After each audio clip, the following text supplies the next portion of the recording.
I think the biggest challenge facing young women is lifestyle choices. I just feel like our generation now, um, I feel like we forget that there's so much opportunity out there for us, and we kind of get stuck in whatever is going on in our local small town communities, and whether that may be just partying or people getting caught in drugs and maybe having kids when they're so young.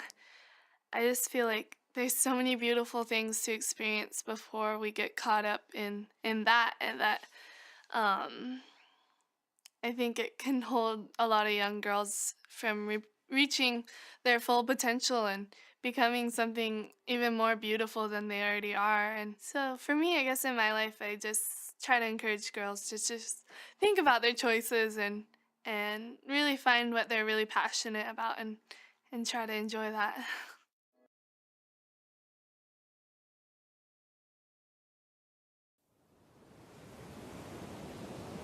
Halloween of 2003, I was 13 years old and I was surfing with my best friend.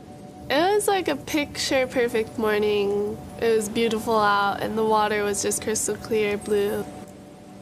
We were just surfing, waiting for waves, and I was kind of sitting out further than everyone else, and um, within a split second, the shark came and took my arm.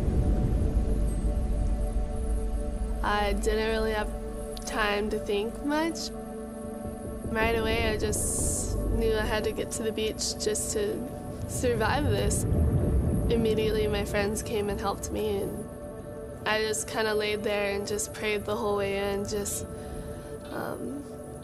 asking God for help.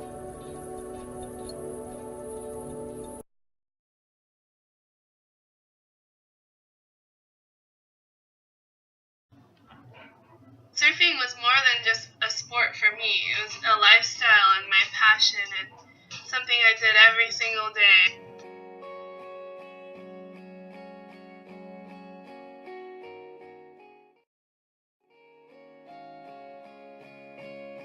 You know, she's just always been a surfer. She's just been little surf rat at the beach, you know, running down the beach, playing at the beach all day long.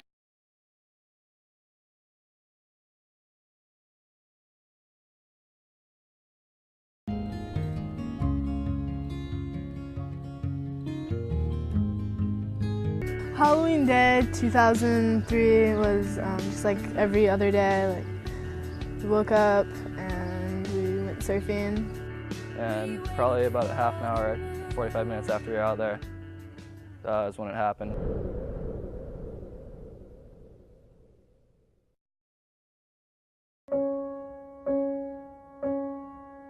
It happened so fast, there wasn't much time to think. Then all of a sudden, it just like, I felt like a tug on my board. Right away, I knew what was happening.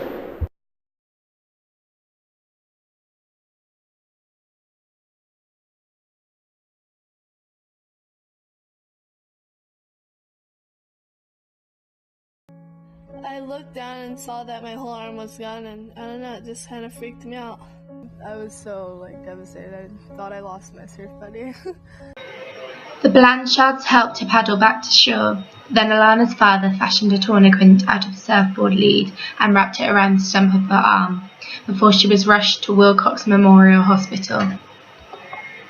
You don't think somebody's going to make it through that. And I knew how, we were 20 minutes from the beach. Bethany arrived at the hospital and went into hypovolemic shock.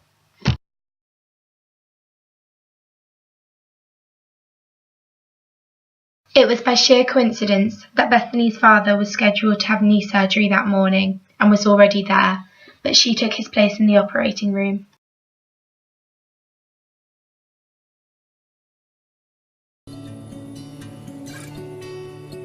I gave my heart to Jesus when I was about 5 years old, and being able to turn to Jesus during this crazy moment in my life, it gave me a sense of peace and calmness, and I think that's one thing that just kept me alive. I'm 13, I have dreams and goals, and I was doing really well with surfing. I didn't know if I was going to be able to surf again or not. before we were heading to the hospital. And as I was getting into the ambulance, there was a local paramedic, and one of the paramedics came up to me. He whispered in my ear and said, "We'll never leave you nor forsake you. God will never leave you nor forsake you."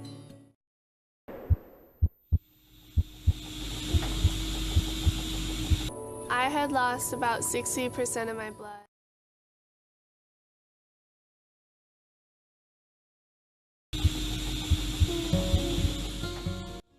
Sometimes we don't know why bad things happen in our lives.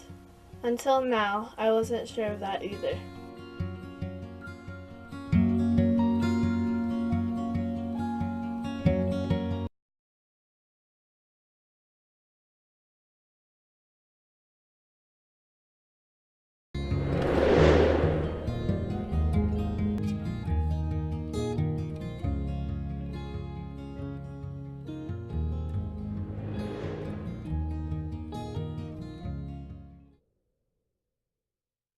I just see it as a chance to share my faith and my story.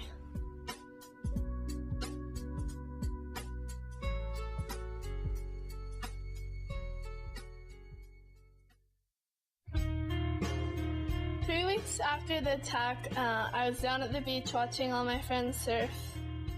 Bethany just really wanted to surf even though she wasn't supposed to. There was somebody had a longboard. I don't remember whose it was, but she just paddled out on it, you know, just to see her back in the water. She still had a bandage on her arm. Did you pray?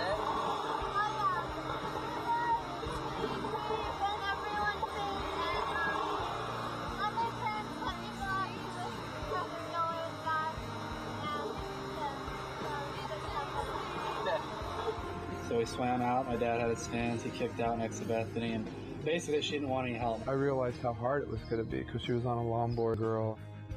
My first two waves, I tried to get up, and it was hard.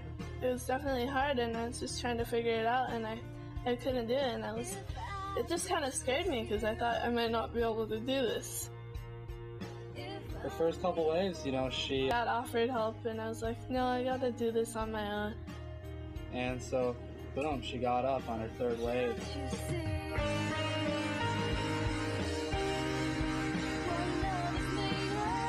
So for me, I guess in my life, I just try to encourage girls to just think about their choices and really find what they're really passionate about and try to enjoy that.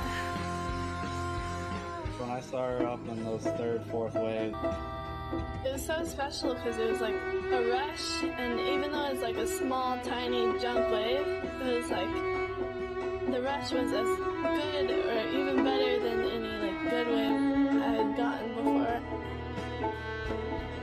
it was just kind of like it all started to come